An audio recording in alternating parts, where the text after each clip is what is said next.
Amin. Merupakan pujian yang penuh dengan berkat.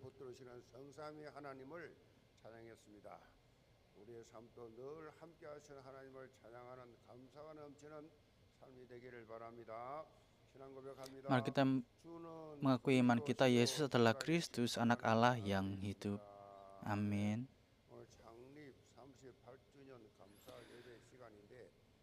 Hari ini adalah hari perayaan ke-38 tahun. Mari kita mengucapkan salam kepada saudara di sebelah kiri. Mari kita menikmati acara ulang tahun yang ke-38 dari Gereja Yewon. Tuhan adalah kasih. Judul firman hari ini adalah komunitas yang saling mengasihi dengan sepenuh hati.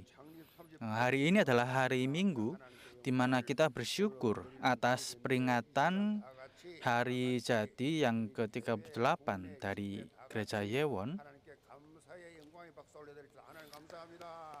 Jadi mari kita memberikan tepuk tangan dan syukur dan kemuliaan bagi Tuhan saat ini. Sejak Tuhan menuntun untuk mendirikan gereja ini di Mukdong 38 tahun yang lalu, Dia telah dengan setia memimpin sampai hari ini. Tuhan telah mengirimkan orang-orang yang berhati lurus dan bersemangat, seperti para jemaat yang hadir di tempat ini.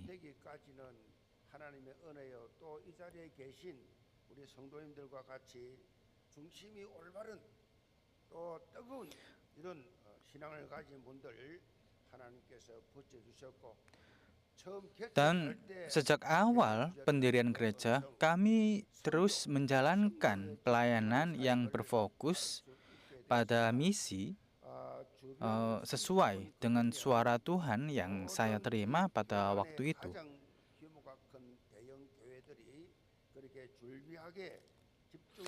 Meskipun dalam jarak 30 menit di sekitar tempat ini, saya sudah terdapat banyak gereja yang besar dari berbagai denominasi.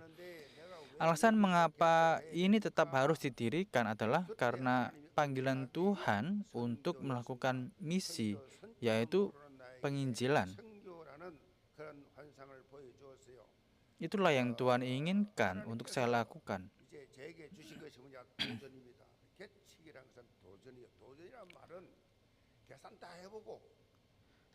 Jadi Tuhan menginginkan untuk saya menantang iman saya.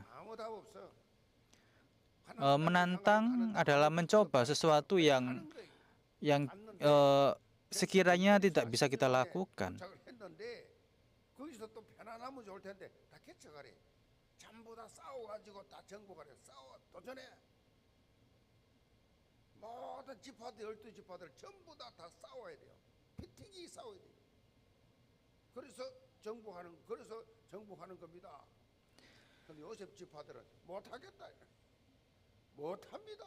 Jadi untuk mendirikan sebuah gereja, kita juga harus melakukan sebuah PT untuk memenangkan sesuatu. Dan saya berharap supaya saudara boleh menantang iman saudara.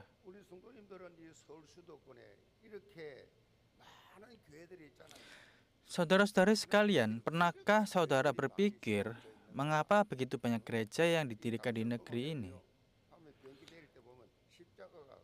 Kalau saudara naik pesawat dan melihat di daerah Gangsoku, saudara pasti akan melihat seberapa banyak salib. Kira-kira apa alasannya?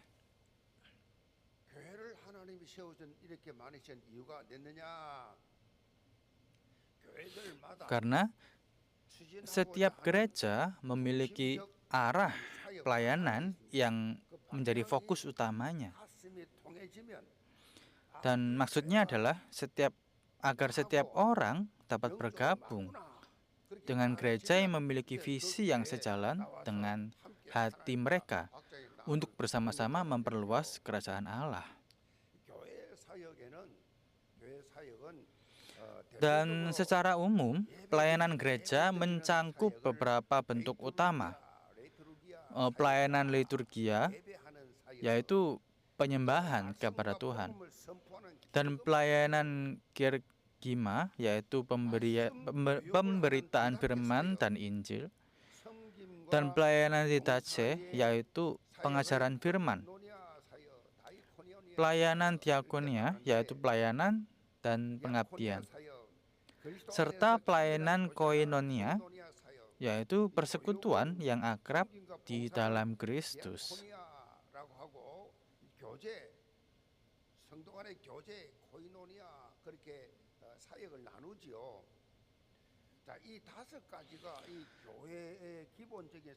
Dan kelima hal tersebut merupakan pelayanan dari dasar dari gereja.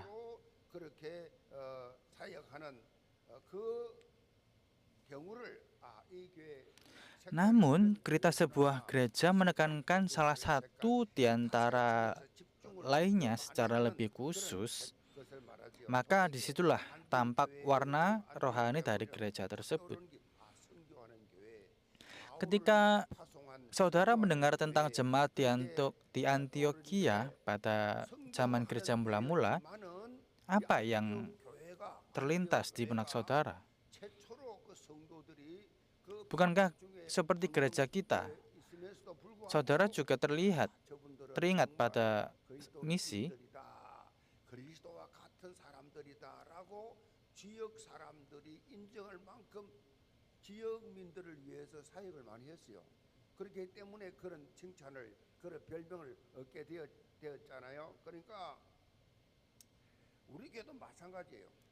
Gereja kita juga demikian.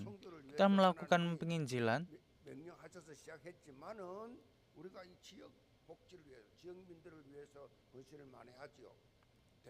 ya memang ini merupakan sebuah perintah dari Tuhan dan kita melakukan berbagai banyak pelayanan di daerah ini.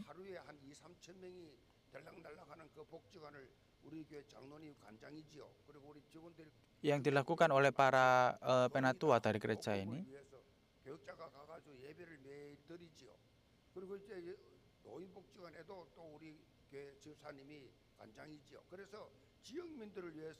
Dan kita melakukan pelayanan untuk para orang-orang yang ada di daerah Gangsogu.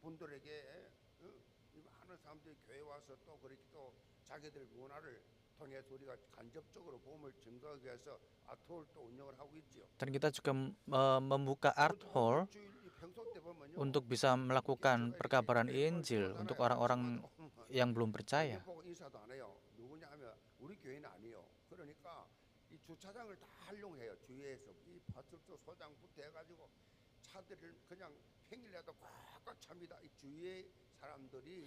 Jadi di sekitar gereja ini kami juga menggunakan tempat parkir dari gereja ini untuk bisa dipakai secara umum.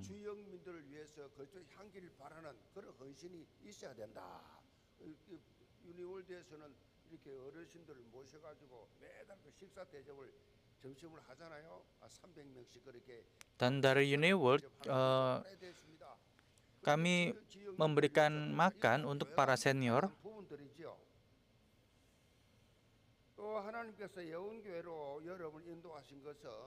Dan ketika saudara dipimpin Tuhan untuk bisa ke gereja ini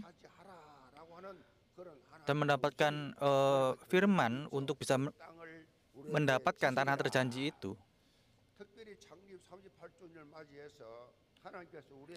khususnya pada peringatan hari yang ke-38 gereja kita, pesan Tuhan yang diberikan bagi kita adalah menjadi komunitas yang saling mengasihi dengan kasih yang sungguh-sungguh. Kita harus saling mengasihi dengan sungguh-sungguh.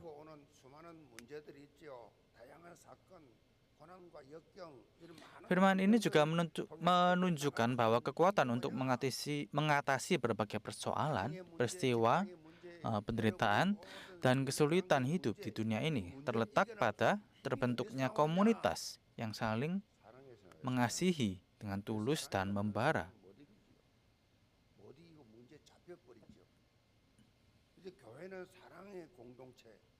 Jadi gereja adalah komunitas yang saling mengasihi.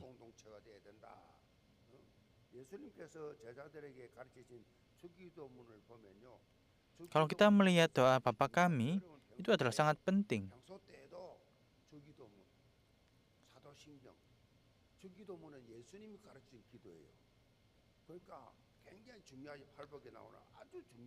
Dan itu adalah doa yang diajarkan oleh Yesus sendiri. Dan itu merupakan doa yang sangat penting.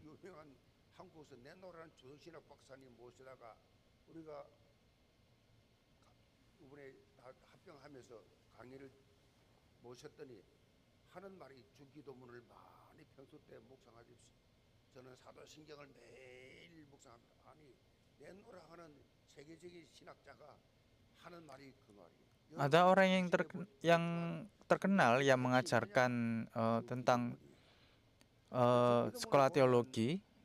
Beliau mengajarkan bahwa sangat penting untuk merenungkan doa Bapa Kami setiap hari. Mari kita perhatikan, Bapa Kami yang di sorga, berikanlah kami pada hari ini makanan kami yang secukupnya. Ampunilah kami dan kesalahan kami, seperti kami juga mengampuni orang yang bersalah kepada kami.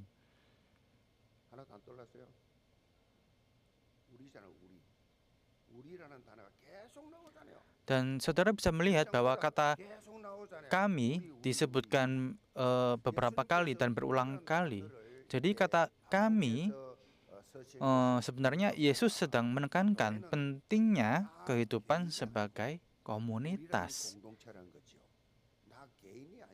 Bahwa saya bukanlah pribadi.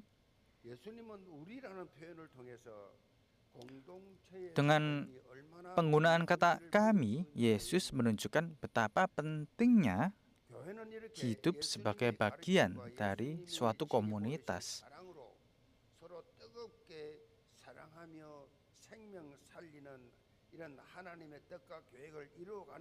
Gereja seperti yang diajarkan dan diteladankan oleh Yesus Kristus sendiri adalah komunitas perjanjian dan komunitas Injil yang saling mengasihi dengan kasih yang tulus, menyelamatkan jiwa-jiwa, serta menggenapi kehendak dan rencana Allah.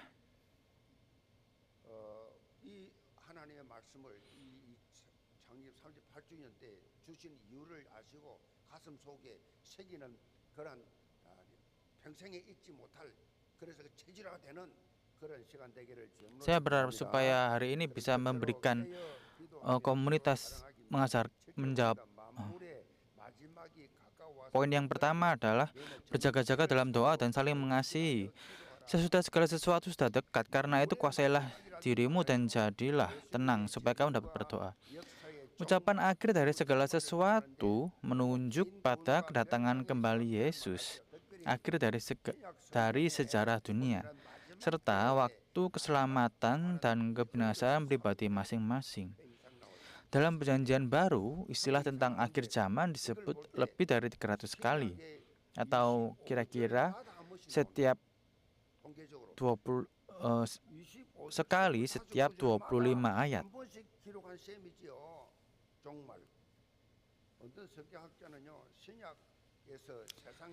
Seorang ahli Alkitab bahkan berkata bahwa tidak ada satu pun bagian dalam Perjanjian Baru yang sama sekali tidak menyinggung tentang akhir zaman atau kedatangan Yesus kembali. Ini menunjukkan betapa penuhnya ajaran Perjanjian Baru dengan doktrin tentang kedatangan Yesus yang kedua dan akhir dari dunia ini.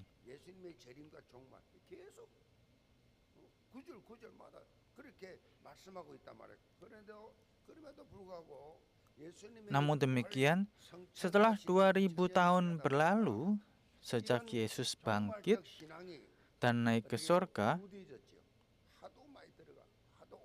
iman eskatologis atau iman akhir zaman ini telah banyak memudar.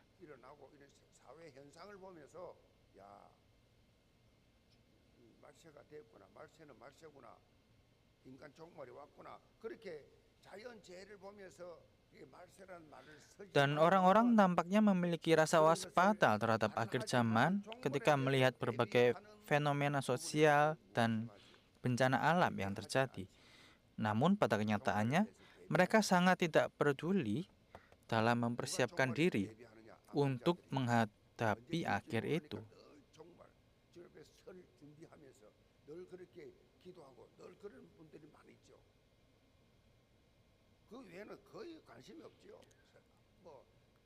Orang-orang yang mempersiapkan diri biasanya adalah orang-orang yang memiliki sakit kanker, karena mereka tiap-tiap hari akan berjuang kalau mereka akan mati pada hari itu. Tetapi jika kita melihat sejarah gereja, maka setiap masa ketika iman Alkitabiah tentang akhir zaman dan kedatangan Kristus diabaikan, itulah masa ketika gereja mengalami kemunduran dan bahkan menjadi rusak.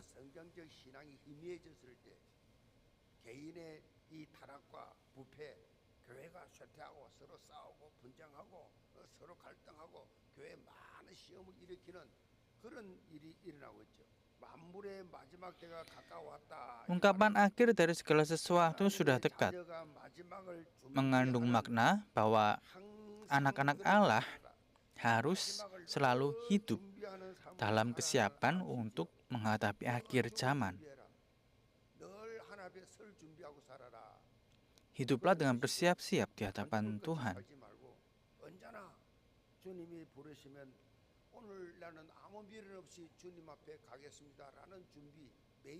Milikilah hati yang siap kalau Tuhan memanggil sewaktu-waktu.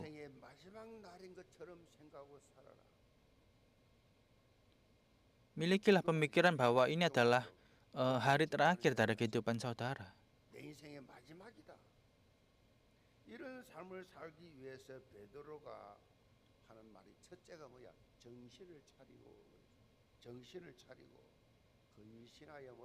Petrus menasihatkan agar kita sadar dan waspada untuk berdoa.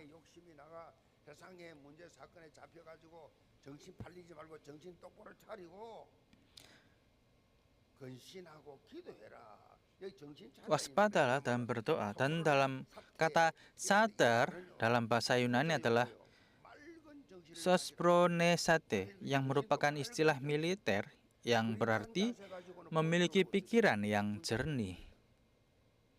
Seorang prajurit tidak mungkin bisa berjaga dengan baik jika pikirannya kabur.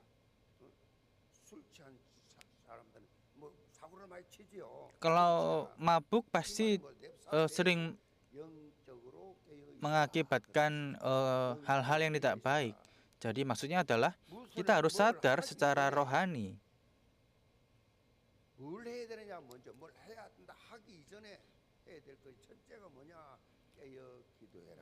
Jadi yang pertama yang harus kita lakukan adalah sadar dan juga berdoa.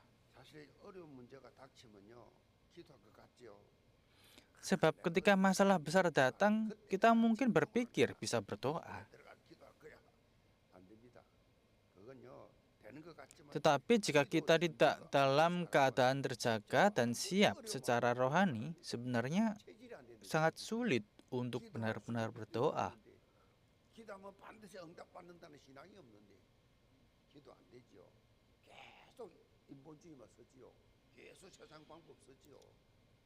Alih-alih berdoa, kita hanya akan menggunakan cara-cara dunia. Jadi kita harus memahami bahwa nasihat Petrus untuk berjaga-jaga dan berdoa tidaklah sekedar berasal dari pemikiran teoritis, tetapi berdasarkan pengalaman iman pribadinya. Kenapa? Karena Petrus pernah menyangkal Yesus. Dan hal ini terjadi karena ia tidak berjaga dan berdoa. Meskipun Yesus telah berkata di Taman Getsemani agar mereka tetap berjaga dan berdoa, para murid, termasuk Petrus, tertidur. Dan pada saat itu Yesus berdoa sampai penuh keringat dan air mata, tetapi para murid-muridnya tertidur. Dan apa yang terjadi akhirnya? Petrus melakukan penyangkalan terhadap Yesus.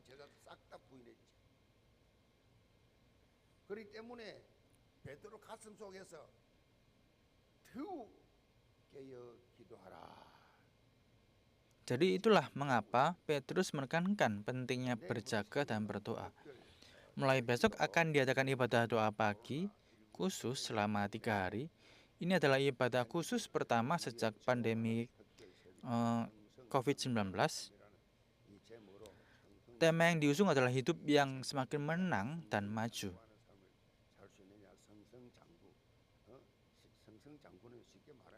Secara sederhana, semakin menang dan maju berarti hidup yang terus mengalami kemenangan. Seperti elang yang terbang tinggi dengan sayapnya.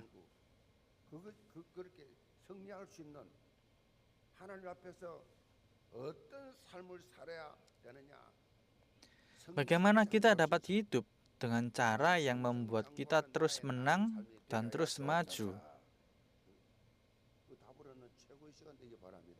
Saya berharap supaya saudara mendapatkan jawaban dalam 3 hari tersebut. Apakah firman Tuhan merupakan suatu kebohongan?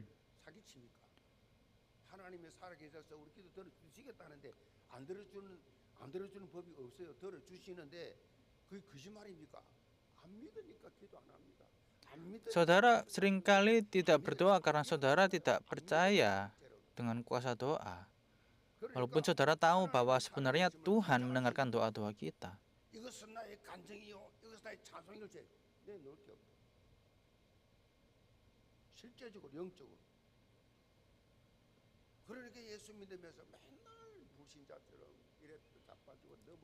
Sehingga seringkali sehari-hari kita hidup dengan cara orang yang tidak percaya dengan Tuhan. Maka dari itu orang-orang di sekitar kita seperti mengatakan, percuma percaya kepada Yesus kalau hidupmu seperti itu. Sehingga diadakanlah doa spesial cuma 3 hari.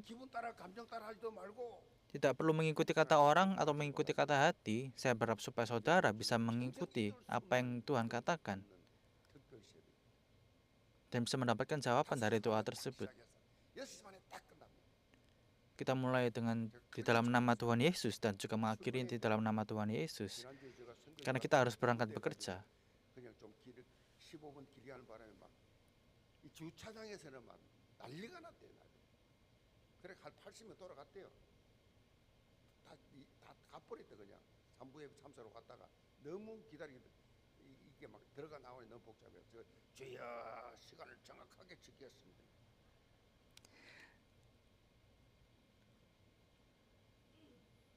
그래서 이제 우리가 세번 메시지를 하게 되는데 합심으로 기도하는 시간을 같이 기도 제목 내놓고 기도는 응답된다니까요. 오늘도 우리 아침에 우리 김현기 목사님 중심으로 막 열심히 기도 응답된다. 기도 응답되게 돼 있지 약속인데. Karena Tuhan berjanji untuk menjawab doa-doa kita. Saya berharap supaya saudara bisa bergabung dan bisa terjaga dan berdoa. Karena akan disediakan juga makanan dan minuman supaya saudara bisa segera berangkat bekerja. Dan yang kedua, Petrus menekankan bahwa semakin dekat dengan akhir zaman, yang terpenting adalah saling mengasihi dengan sepenuh hati. Ayat yang ke-8, tetapi yang terutama, kasihilah sungguh-sungguh seorang yang akan yang lain, sebab kasih menutupi banyak sekali dosa. Dalam Matius 24 ayat yang ke-12, Yesus berkata bahwa pada akhir zaman ketidakbenaran akan bertambah, sehingga kasih dari banyak orang akan semakin dingin. Saat menghadapi kesulitan, manusia cenderung menjadi lebih egois. Itulah sebabnya Petrus terus menekankan agar kita saling mengasihi dengan penuh semangat. Selain itu dikatakan bahwa kasih menutupi banyak dosa.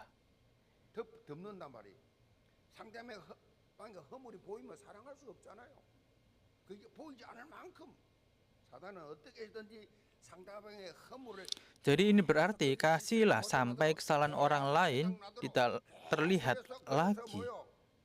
관계를 끊어버려요. Sebab jika kita hanya memandang kesalahan orang lain, 사단의 주특기. kita tidak akan pernah bisa mengasihi mereka. 힘어드니까 Setan akan berusaha membuat kita terus menatap kesalahan itu. Namun, kita harus berbeda. Kita harus menatap kasih Kristus di kayu salib yang telah menutupi banyak sekali dosa, 어떻게 판단합니까? 하나님 앞에서 기도 안 한다는 증거입니다. bukan kesalahan manusia. 언제나 말씀하세요. 너 주제를 알아라. 네 꼬라지를 알아라. 네가 얼마나 복잡하게 더럽게 살았냐. 근데 그 사람 욕을 해? 비방해? 너 양심 있냐? 기도하면 다 말한다니까요, 하나님이. Kalau kita berdoa, Tuhan akan menegur 어떻게 그 사람을 계속 판단하고 미워해? dan menunjukkan bagian-bagian mana 이해하고 그리스도의 십자가 사랑으로 정말 사랑해지는 그때까지 기도하시 바랍니다.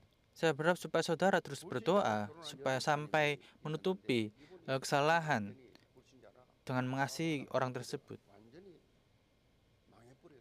평평한 나날을 보내고 있는데 Ada saudari jemaat yang menikah dengan orang yang tidak percaya, namun ketika suaminya mengalami kegagalan bisnis dan menjalani hidup yang tidak bertanggung jawab, 욕설하고 구타까지 keluarga mertuanya mulai menyalahkan menantu yang percaya kepada Yesus, mengatakan bahwa kehancuran keluarga terjadi karena kehadirannya. 숨을 쉴 수 없으니 Suaminya pun sering mengumpat dan memukul setiap kali istrinya pulang dari gereja. 그래서 기도는 Karena sudah tidak tahan, 편이 wanita itu berkata kepada suaminya bahwa ia ingin pergi ke pusat doa untuk berdoa sejenak. 기도하는지 어디 갔는지 따라가라. 그 여동생 Anehnya, sang suami pun dengan mudah mengizinkannya.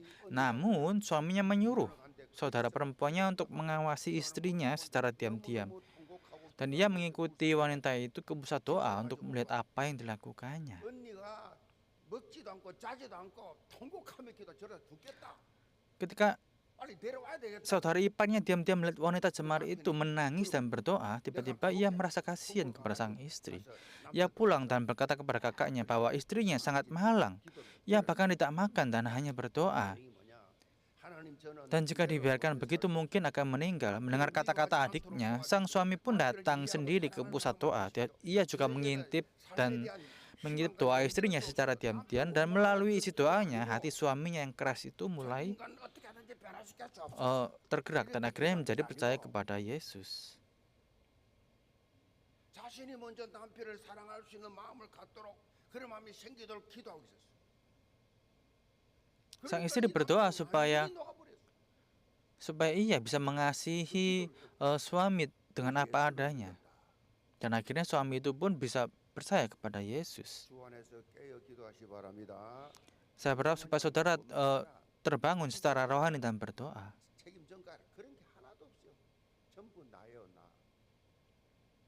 Semuanya harus dimulai dari saudara sendiri. 내가 변화되면 다 끝나는 것입니다. Kalau 저 남자가 저 여자가 저 perubahan dimulai dari diri sendiri, 저 장로 아니에요. 그다 사단이 속이는 소리.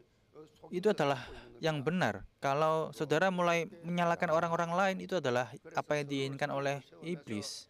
하나님 나라 확장해 나가는 복음 공동체 되기를 바랍니다. 둘째로 교회를 사랑하는 뜨거운 열정이 Dan yang kedua adalah semangat yang membara dalam mengasihi gereja. Ayat yang ke-9, berilah tumpangan kepada seorang yang lain dengan tidak bersungut-sungut. Lainlah seorang akan yang lain sesuai dengan karunia yang telah diperoleh tiap-tiap orang sebagai pengurus yang baik dari kasih karunia Allah. Jika ada orang berbicara, baiklah ia berbicara pada orang yang menyampaikan firman Allah. Jika ada orang yang melayani, baiklah ia melakukannya dengan kekuatan dan yang dianugerahkan Allah, supaya Allah dimuliakan dalam segala sesuatu. 아멘이죠.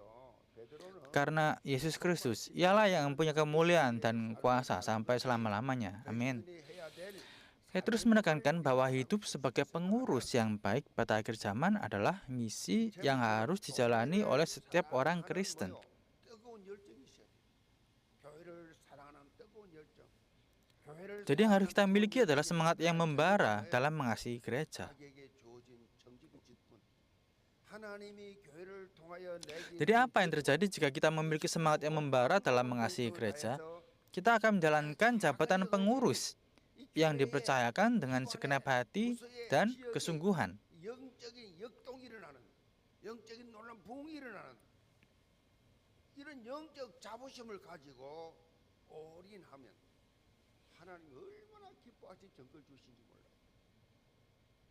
나비 효과처럼요. 나의 작은 날개짓이 Seperti efek 태풍을 kupu-kupu, 일으킬 수 있는 yaitu butterfly effect, setiap usaha kecil yang bisa kita menciptakan dampak besar. Dan kita menantang diri untuk dengan harapan dan rasa misi spiritual. 기독교는 아니에요. 살아계신 그리스도. 아멘. 죽어 있는 분이 아니라 살아계신 그리스도. 지금 10월 중순입니다. Kristen berbeda karena memiliki Yesus yang sudah wafat dan bangkit kembali. Sekarang sudah pertengahan Oktober. Sejauh mana semangat saudara dalam menjalankan jabatan pengurus yang diberikan pada tahun 2025? Karena sebenarnya hanya tersisa sekitar 1,5 bulan lagi untuk menjalankan jabatan di tahun 2025. Karena pada bulan Desember, penunjukan pengurus untuk tahun depan akan dilakukan dan akan diumumkan. Jadi jabatan itu tidak boleh hanya menjadi formalitas belaka. Mari kita manfaatkan sisa waktu yang ada untuk memulai sesuatu yang baru. Menyadari dengan jelas bahwa jabatan itu adalah tanah perjanjian yang diberikan Tuhan bagi kita. Dan melangkah dengan perjanjian untuk menepati tanah itu. Melalui teks hari ini, Petrus secara khusus menasihati kita agar memiliki dua sikap utama dalam menjalankan misi sebagai pengurus yang baik. Yang pertama, melayani satu dengan yang lain sesuai dengan karunia yang diterima masing-masing. Petrus tidak hanya menyatakan pelayanan saja, tetapi melayani satu dengan yang lain. Alasannya, setiap orang memiliki kasih karunia yang berbeda. Oleh karena itu, kita harus menyadari bahwa tidak ada satupun orang di gereja yang tidak dibutuhkan. Saudara, setiap individu adalah merupakan yang sangat berharga. 얼마든지 조의를 할 수 있는 현장이 너무 많아요.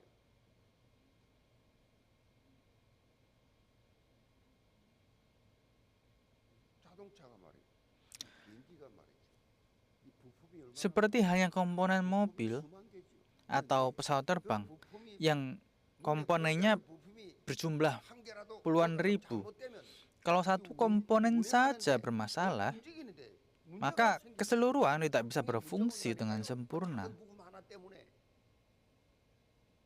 한 사람도 소중하지 않은 사람이 없어. 그 사람 자신이 불신앙해서 그렇지, 믿음이 없어서 그렇지, 교회를 사랑하고 하나님 사랑하는 뜨거운 사랑이 없어서 그렇지. 지금 또 지하 6층, 지하 5층에 20년 동안 주차하는 분들도 계세요. 그 몇만 원 현장에서. 여러분 계산하면 그거 하겠어요? 이 시간에 이름도 빛도 없이 여러분 누군지도 몰라요.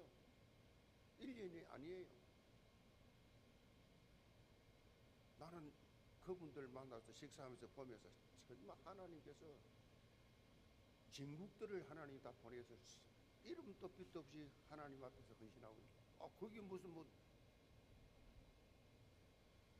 얼마나 놀라운 사건이에요.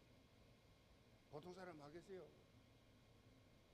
이리저리 계산해 보면 에베소 4장 11절로 12절에 보면 그가 Dalam Efesus 4, 11, 12 tertulis, dan ia memberikan beberapa orang menjadi rasul, beberapa menjadi nabi, beberapa menjadi pemberita Injil, beberapa menjadi gembala dan mengajar untuk memperlengkapi orang-orang kudus bagi pekerjaan pelayanan, sehingga tubuh Kristus dapat dibangun. 피로 값주시고 세우신 교회에 주인이신 주님께서 교회를 위해서 이름도 빛도 헌신하는 모든 자들 그걸 전능자가 모르겠어요. Apakah 혼자 Tuhan tidak tahu kalau saudara melakukan pelayanan yang mungkin tidak terlihat oleh orang lain? 또 물어 나는 부족했어. 나는 아무것도 할 수 있는 게 없었어. 그렇게 뺄 필요도 없어요. 그 자체가 불신앙입니다. Kita tidak perlu serakah dan ingin melakukan semuanya sendiri. Dan juga tidak perlu terlalu merasa kurang dan juga menarik diri. Itulah sebabnya ada berbagai jabatan di gereja. 너무 감사하고 영적 시너지 효과가 직분 통해 나오죠. 직분 통해서. 제가 Dengan 직분이 jabatan. 없으면 이 자리까지 설 수가 없었어요. Kalau tanpa jabatan, saya juga tidak mungkin berdiri di sini. 진짜 날 쓰시나? 하나님 정말 함께 하시나? 하나님 내게 들어주시나? 하나님 나를 쓰시기 원하시나? Apakah Tuhan benar-benar ingin untuk memakai saya? Saudara dapat membuktikannya dengan jabatan tersebut. 교회를 든든히 세워가는데 쓰임받게 하여 주옵소서. 둘째로 하나님이 Yang kedua, kita harus menjalankan misi pengurus dengan kekuatan yang diberikan Tuhan. 노력으로 Jika kita berusaha melayani hanya dengan kekuatan dan usaha sendiri, kita akan cepat lelah 평생 dan tidak bertahan lama. 내 힘으로 금방 지쳐버려요. 내 능력으로 지쳐버려요. 지속이 안 됩니다. 하나님이 Kekuatan yang diberikan Tuhan itu adalah kekuatan 나에게 공급해 주신 그 yang datang melalui firman-Nya. Melalui 예배를 통해 firman-Nya. 공급해 주시죠. 감당할 수 있는 힘을 주시지요. 말씀을 통해서. 여러분이 먼저 말씀 Jadi apa artinya? 받으시 바랍니다. Kita harus terlebih dahulu menerima kasih karunia melalui firman dan dipenuhi Roh Kudus. 일을 한다 일에 미쳐가 일에 그냥 지쳐버려 나중에는 시험들을 보죠 낙심하죠 자기 마음대로 안 되면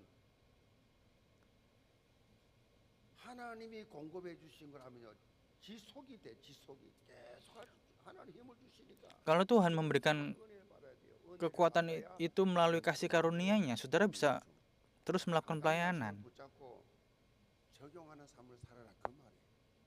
말씀 듣고 끝내지 말고 그거를 삶 속에 적용하는 삶을 Jadi bukan hanya selesai mendengarkan firman, tetapi juga mengaplikasikan firman itu kepada kehidupan saudara sehari-hari. Sehingga saudara bisa menikmatinya. 힘들어 못하겠다.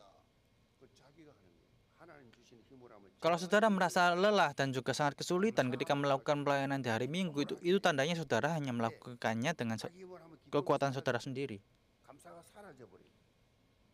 사실 청지기는요 원래 자기 마음대로 움직이는 것이 아니잖아요. 청지기란 말은 자기 마음대로 움직이는 게 아니에요.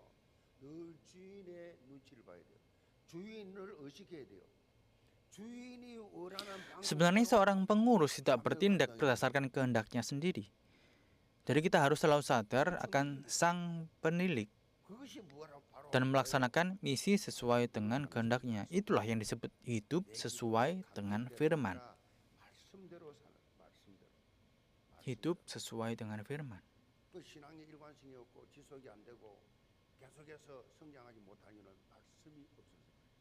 Kalau tidak bisa bertumbuh, 말씀이 손이 itu artinya tidak ada firman di dalam 손꼽아 기다리죠. 말씀 받 orang tersebut. 어떤 분은 말씀을 다 묵상하고 그냥말로 계속해서 삶 속에 적용하지요. 그런 사람은 다릅니다. Kalau orang yang bisa menerima firman dan juga selalu merenungkan, pasti akan berbeda. 이런 성경적 원리를 바탕으로 뜨겁게 교회를 사랑하고 Saya berharap supaya seluruh jemaat gereja Ewon bisa berlandaskan prinsip Alkitabiah ini, mencintai gereja dengan penuh semangat dan dipakai dalam pekerjaan Tuhan dengan sukacita dan rasa syukur. Saya memberkati dalam nama Tuhan Yesus Kristus. Sebagai kesimpulan, ada seorang penulis terkenal Jepang yang berkebutuhan khusus yang bernama Hoshino Tomihiro. Dia mengalami kecelakaan yang membuat tulang belakangnya lumpuh di bawah leher. Ia tetap menjadi penulis dan pelukis dengan menggigit kuas dengan menggunakan mulutnya. Dalam salah satu puisinya, ia menulis, "Angin tidak terlihat, tetapi jika meniup pohon, menjadi angin hijau. Jika meniup bunga, menjadi angin bunga. Angin yang baru saja lewat padaku, menjadi angin seperti apa ya?"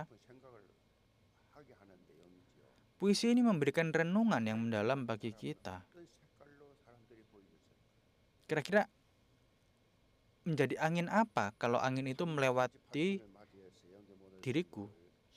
Dalam rangka peringatan hari yang ke-38 Gereja Yewon, semoga angin yang telah lewat di komunitas gereja Yewon menjadi angin kasih Kristus dan menjadi angin yang penuh dengan aroma Injil, 수많은 영혼들을 살려내고 sehingga komunitas ini menjadi komunitas penyembuhan dan pemulihan yang menyelamatkan banyak jiwa dan membawa mereka kembali kepada Tuhan. Mari kita berdoa. 아버지 하나님 영웅교회 38주년 예배를 Bapa, kami mengucapkan terima kasih dan syukur atas ibadah pada 말할 수 없는 감사와 38 tahun ini. 영광을 올려 Dan kami menaikkan setiap syukur kepada Engkau. Dan Engkau yang sudah memimpin sampai saat ini, dan kami yakin dan juga percaya Engkau akan terus memimpin dari saat ini untuk seterusnya, supaya kami bisa menjadi bahtera untuk menyelamatkan jiwa-jiwa dan menjadi komunitas yang saling mengasihi, 사랑하는 뜨거운 열정 가진 자들이 모여 원리스로서 dan supaya dipenuhi dengan jemaat-jemaat yang saling mengasihi dan bisa membangun kasih satu sama lain. 설교를 통해서 Dan juga besok akan diadakan 회복되고 해답 찾고 ucapan doa khusus 정말 하나님 앞에서 성성장구하는 축복을 받고 supaya kami bisa terus berkemenangan seperti 하여 주옵소서. 예수 그리스도는 받들어 judulnya, hanya dalam nama Tuhan Yesus Kristus kami sudah berdoa. Amin.